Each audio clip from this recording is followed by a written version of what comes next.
Hey everyone, you're watching News Insights. Taluk ಬರ್ತದೆ. ಯಲಹಂಕ ತಾಲೂಕು, ಬೆಂಗಳೂರು ಉತ್ತರ, ದಕ್ಷಿಣ, KR Puram, Anekal 5 ತಾಲೂಕುಗಳಿದೆ. 5 ತಾಲೂಕುಗಳಲ್ಲಿ ಸುಮಾರು 4 ಕಡೆ ಅಂಥ ಅಧಿಕಾರಿಗಳನ್ನ ನಾವು ಇಲ್ಲಿ ಇಡಬಾರದು ಅನ್ನೋದು ಭಾಳ ಮುಖ್ಯವಾದಂಥ ವಿಷಯ ಆಗಿರ್ತದೆ. ಯಾವುದೇ ಕಾರಣಕ್ಕೂ ಈ ಒಂದು ಅಧಿಕಾರಿಗಳನ್ನ ಇಮ್ಮಿಡಿಯೇಟ್ ಅಮಾನತುಗೊಳಿಸಬೇಕು. ಆಮೇಲೆ ಭಾನುಪ್ರಕಾಶ್ ಎಂಬ ವ್ಯಕ್ತಿ ಯಲಹಂಕದಲ್ಲಿದ್ದ, ಅದು ನಿನ್ನೆಲ್ಲ ನನಗೆ ಚೆನ್ನಾಗಿ ಗೊತ್ತಿದೆ. ಆಮೇಲೆ ಇಲ್ಲಿ KT ಶ್ರೀನಿವಾಸ್ ಅಂತ ಒಬ್ಬರು ಅಧಿಕಾರಿಗಳಿದ್ದಾರೆ, ಅವರಿಬ್ಬರನ್ನ ಮಧ್ಯಸ್ಥಿಕೆ ಹಾಕೊಂಡು ಇವರು ಭೂ ದಾಖಲೆಗಳ ಉಪನಿರ್ದೇಶಕರಾದಂಥ ಸುಜಯ್ ಕುಮಾರ್ ಅವರು ಭಾಳ ಜಾತಿ ಧೋರಣೆ ಮಾಡ್ಕೊಂಡು ಆಮೇಲೆ ಅವ್ರ ಮುಖಾಂತರನೇ ಹಣ ವಸೂಲಿ ಮಾಡಿ ದಾಖಲೆ ಮಾಡೋದು, ಇವರು ಅನೇಕ ಹೇಳಿಕೆಗಳನ್ನು ನೀಡೋದೇನಾದ್ರು ಮತ್ತೆ ನಮಗೇನು ಗೊತ್ತಾಯ್ತು ಅಂದರೆ ಅವ್ರ ಮೇಲೆ ಕ್ರಿಮಿನಲ್ ಕೇಸ್ಗಳಾಗೋದಕ್ಕೆ ನಾವು ಮುಂದಾಗಿರ್ತೀವಿ ಅಂತ ಹೇಳ್ತಾ ಇದ್ದೀವಿ. ನಂತರ ಬಂದು ಇವರ ಒಂದು ಏನು ಇವತ್ತು 4,000 ಅರ್ಜಿಗಳನ್ನ ವಿಲೇ ಮಾಡಿ ಇಟ್ಕೊಂಡವ್ರ ಯಾವ್ಯಾವ ತಾಲೂಕು ಏನಿದೆ ಇಮ್ಮಿಡಿಯೇಟ್ಲಿ ಅದು ವಾಪಸ್ ಕಳಿಸಿ ಏನಾಗಬೇಕು ಅಧಿಕಾರಿಗಳಿಂದ ಕೆಲಸ ಮಾಡಬೇಕು.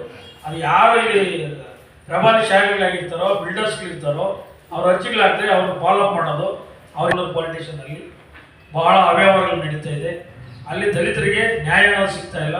ಮೊನ್ನೆ ಸಂವಿಧಾನ ದಿನಾಚರಣೆ ಮಾಡ್ತಾ ಇರಬೇಕಾದ್ರೆ ಸಂವಿಧಾನ ದಿನಾಚರಣೆಗೆ ಅಡಚಣೆ ಮಾಡಿದ್ದಾರೆ. PK ಮಂಜು ಅನ್ನೋನು ಕಟಾಸುರ ನಾಡಿನ ಅವರು ಫ್ಯಾಮಿಲಿನೇ ನಿರ್ನಾಂಶ ಮಾಡಿದಂಥ ವ್ಯಕ್ತಿಯನ್ನು ಅಂಥವ್ರನ್ನ ಕಡಿವಾಣ ಹಾಕಬೇಕು. ಆಮೇಲೆ ಅವ್ರ ವಿರುದ್ಧವಾಗಿ ನಾವು ಬಾಗಲೂರು ಪೊಲೀಸ್ ಸ್ಟೇಷನಲ್ಲಿ ಕಂಪ್ಲೇಂಟ್ ಕೊಟ್ಟಿದ್ವಿ. ಅವ್ರ ಮೇಲೆ immediately Bagalur police station FIR ಹಾಕಬೇಕು.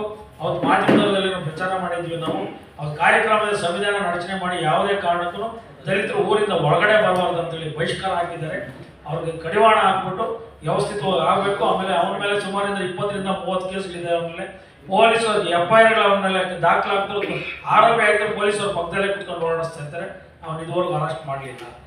ಆಮೇಲೆ ಕೆಲವು ಪಂಚಾಯತಿಗಳಲ್ಲಿ ನಮ್ಮ ಬಂಡಗೋಡಿಗಳ್ಳಿ ಪಂಚಾಯತಿಗಳಲ್ಲಿ ಸುಮಾರು 2020ರಿಂದ 25 ತನಕ ಸುಮಾರು ಅಂದರೆ ಒಂದು ವರ್ಷಕ್ಕೆ 50ರಿಂದ 60 ಕೋಟಿ ಕಂದಾಯ ದುಡ್ಡು ಬರ್ತದೆ. ಅದನ್ನೆಲ್ಲ ಗೊಳು ಮಾಡಾಕ್ಬಿಡ್ತಿದ್ದಾರೆ.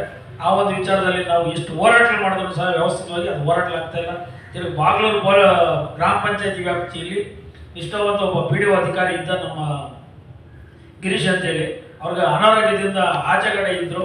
ಆಮೇಲೆ ತಿರುಗಿ ಬಂದರು. ತಿರುಗಿ ಇಬ್ಬರು ದಲಿತರನ್ನ ತೆರಿಗೆ ವಸೂಲರಾಗಿ ನೇಮಕ ಮಾಡಿದರೆ ಈ ಕೆಲವು ಅವ್ರ ವಿರೋಧಿ ಕಿಡಿಗೇಡಿಗಳು ಅವ್ರ ಮೇಲೆ ಅಪಪ್ರಚಾರಗಳು ಮಾಡಿ ಅಧ್ಯಕ್ಷರನ್ನ ಆದೇಶ ಮಾಡಿಬಿಟ್ಟು ಅವ್ರ ಹತ್ರ ಲಂಚಗಳು ತೊಗೊಂಡವ್ರು ಅಂತ ಹೇಳ್ಬಿಟ್ಟು ಅವ್ರನ್ನ ಸಸ್ಪೆಂಡ್ ಮಾಡೋದಕ್ಕೆ, ಆಮೇಲೆ ಅವ್ರ ಸದಸ್ಯರು ರದ್ದು ಮಾಡೋದಕ್ಕೆ CO ಲೆಟರ್ ಕೊಟ್ಟಿದ್ದಾರೆ.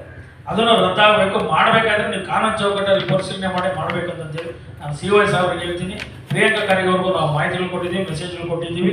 ಏನೇ ಮಾಡಬೇಕಾದ್ರೂ ಕಾನೂನು ಚೌಕಟ್ಟಲ್ಲಿ ಇದು ಮಾಡಿ, ಕಾನೂನು ಮಿತಿ ಮೀರಬೇಕಾದ್ರೆ ಗ್ರಾಮ ಪಂಚಾಯತಿಯಲ್ಲಿ ಅನುಮತಿ ಪಡಿಬೇಕು. ಇವರು ಅನುಮತಿ ಪಡೆದಿರಲೇ ಕೆಲಸಗಳು ಮಾಡ್ತಾ ಇದ್ದಾರೆ. ಅದಕ್ಕೂ ಕಡಿವಾಣ ಹಾಕಬೇಕು. ಆಮೇಲೆ ಗ್ರಾಮ ಪಂಚಾಯತಿಗಳಲ್ಲಿ ಏನಾದರೂ ಗ್ರಾಮ ಠಾಣ ಜಾಗ ಇದ್ದು ನೀವೇನನ್ನ ಅಗಲೀಕರಣ ಮಾಡಬೇಕಾದ್ರೆ ದಲಿತರ ಮನೆಗಳನ್ನು ಹೊರತುಪಡಿಸಿ ಬೇರೆ ಮನೆ ಇದು ಮಾಡ್ಕೋಬೇಕನ್ನೋದು ಒಂದು ಸುಪ್ರೀಂ ಕೋರ್ಟ್ ಆದೇಶ ಇದೆ. ಆಮೇಲೆ ಕೆಲವೊಂದು ಆದೇಶಗಳನ್ನು ಉಲ್ಲಂಘನೆ ಮಾಡ್ತಾರೆ. ಕೆಲವು ಗುತ್ತಿಗೆದಾರರು ಬಂದು ಅಲ್ಲಿ ಗಲಾಟೆ ಮಾಡ್ಕೊಂಡು ತಿರ್ಗಿ ಆಮೇಲೆ ಗುತ್ತಿಗೆದಾರ ರೌಡಿಗಳನ್ನ ಜೊತೆಗೆ ಹಾಕೊಂಡು ನಮ್ಮ ಮೇಲೇ ಕೆಲವು ಕ್ವಶನ್ ಮಾಡಕ್ಕೆ ಬಂದರೆ ಹಲ್ಲೆಗಳು ಮಾಡೋಕ್ಕೆ ಪ್ರಯತ್ನ ಮಾಡಿದ್ದಾರೆ. ಅದು ವಿಡಿಯೋ ಸಮೇತ ನಾನು ಕೆಲವರು ಕೊಟ್ಟಿದ್ದೀನಿ. ಪೊಲಿಟಿಷಿಯನ್ಗೂ ಮಾಹಿತಿ ಕೊಟ್ಟಿದ್ದೀನಿ. ಅವ್ರ ಮೇಲೇನು ವ್ಯವಸ್ಥಿತ ಕಾನೂನು ಚೌಕಟ್ಟಲ್ಲಿ FIR ಆಗಬೇಕು ಮತ್ತು ದೂರು ದಾಖಲಿಸಿ ಇದು ಮಾಡಬೇಕು.